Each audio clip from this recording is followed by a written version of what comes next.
Good afternoon, welcome to Word on Wearside. I'm Joe Madison. And I'm Gemma Westland. On today's show, it's time to change and it's time to talk. That's according to Tyne and Wear Fire and Rescue fighting mental health.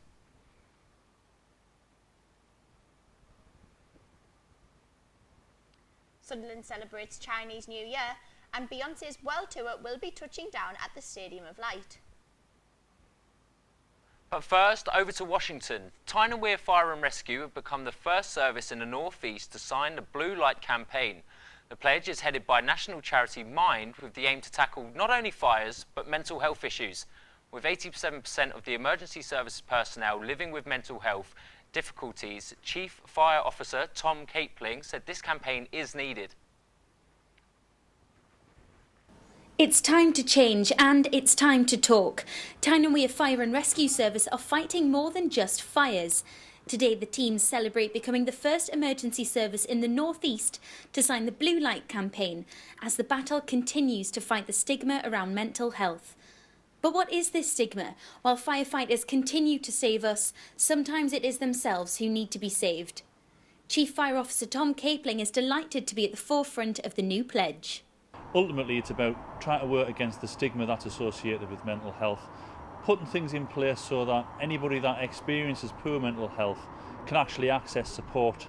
And it's not about official support where everybody goes to see a doctor or a psychiatrist. It's about that low-key early intervention where you can speak to friends, you can speak to colleagues. We know that there's a higher level of poor mental health within blue light services anyway. The research is there to show that. Whether that's because of the environment we work in or the things that we actually see, but we know that there is an impact. And there are plenty out there who need to be saved, 250,000 to be exact, and one of them is a man who has been through it and come out the other side. Up in the Northeast to speak to us at today's event was Richard McGee. Yeah, I think talking is the key, and that's where I've kind of what's pulled me through it really more than anything. There is a stigma. I'm fully aware there's a stigma. I'm pretty lucky in the sense that I haven't had much sort of grief. There's been people that I thought that might be over worrying and over panicking, but generally the reception I've received from staff and sort of employers have been brilliant. Talking is definitely key. In the blue light services, the public perception is of strong heroes and heroines doing their job on the front line. And that's true, they do a very, very difficult job. But if we look at mental illness, mental health issues as being a sign of weakness, then would you come out and talk about it? So I think for the frontline services, the blue light services, to be showing this commitment to opening up and speaking about mental illness is such a sign of strength on their behalf.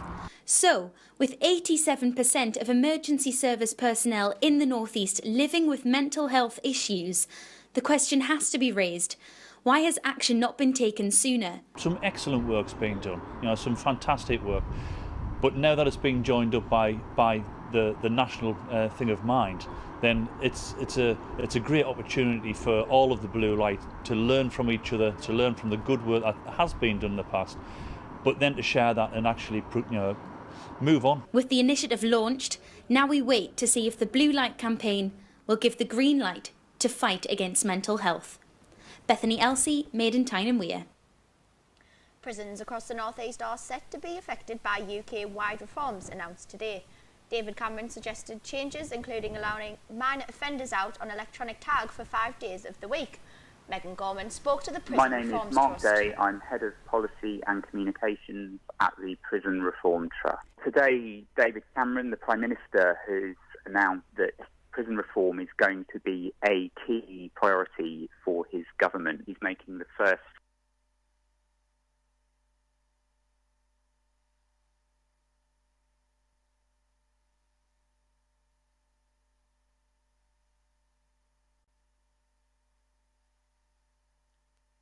We apologise, they seem to be having some technical difficulties with that.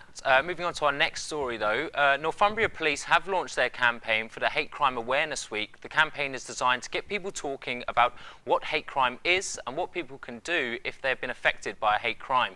Gemma Westland was out earlier finding out more. It's affecting people here in Wearside, but now more and more of us are saying no to hate crime. Northumbria Police are working hard to raise awareness for those suffering from it. Let's hear what people in Sunderland think about the support week. Well, if you would know where to go to report a hate crime, if you're a victim of one, if you've seen one. If it was a what crime? A hate crime. What sort of hate? So a hate crime is usually people, so they could be victimised for any reason, but it's usually discriminative, so their race or sexuality. Right, yes. So where would I go? Yeah. Police. It's about the only thing I could think of, yeah. Can't think of anywhere else. Social services.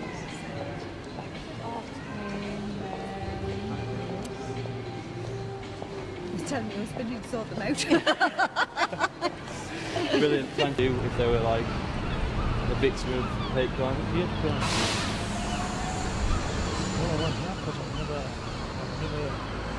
Well, I haven't, as a matter of fact.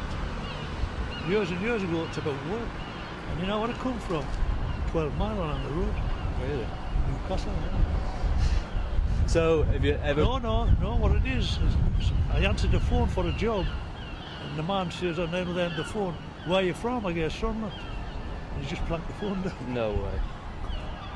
No way. It happened all the time then, you know. Yeah. I had friends over there who actually got us a job, but that's what a lot of them were like, somebody from Sunderland. You might not have a clue. Yeah. Just if you were a victim of a hate crime at any point, where would you go? Who would you report it to? What would you do? My mum.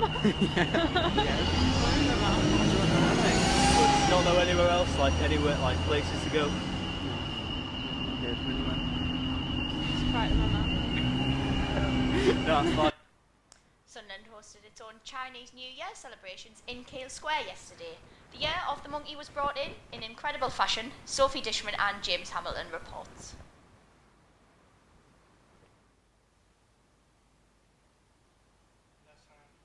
Dragons, martial arts and displays from local primary schools.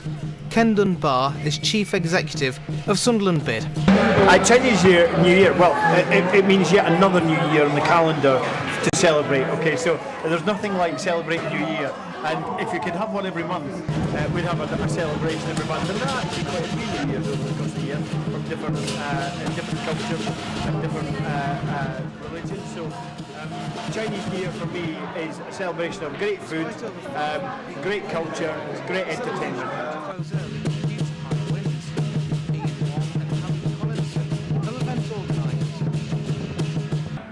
Had some conversations with Newcastle Chinese Association. They've done their event for 30 years. It attracts 70,000 people in.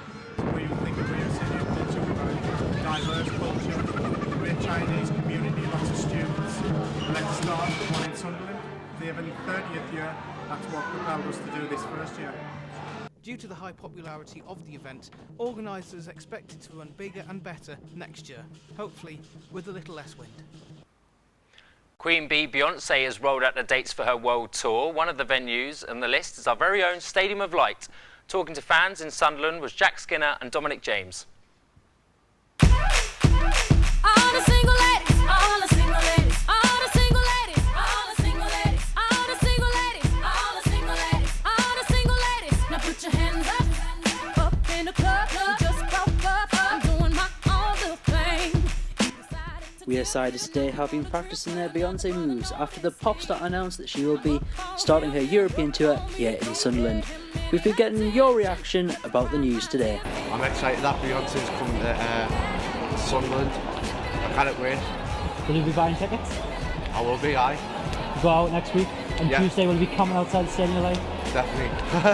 Do you like the music? Yeah? Yeah. Yeah, like Beyonce. Yeah, you're fun. Yeah. Excited. Yeah. Not a part of the beehive. I think it's very good. I really do. I mean, she's an international star, so why not? Yeah. Everybody that likes her, I think she's very good. So. Excited then? Yeah. Yes. Absolutely. Totally. Yeah, it should be a good laugh. Yeah? Yeah. So you'll get tickets? I have to sell my kidneys to pay for them, but yeah. She's a wicked artist, but I'm not really buzzing about it. She might bring a lot of tourists to Sunderland, which is a good thing. So The show will be Beyonce's first ever stadium appearance in the North East, with Sunderland selected as only one of 5 UK venues to host the global superstar, and only one of 2 stadium venues in England. The tickets for the concert will go on sale next Tuesday. I've been Dominic James, reporting from the Stadium of Light. And now we're going to Jenny Rafferty with the weather.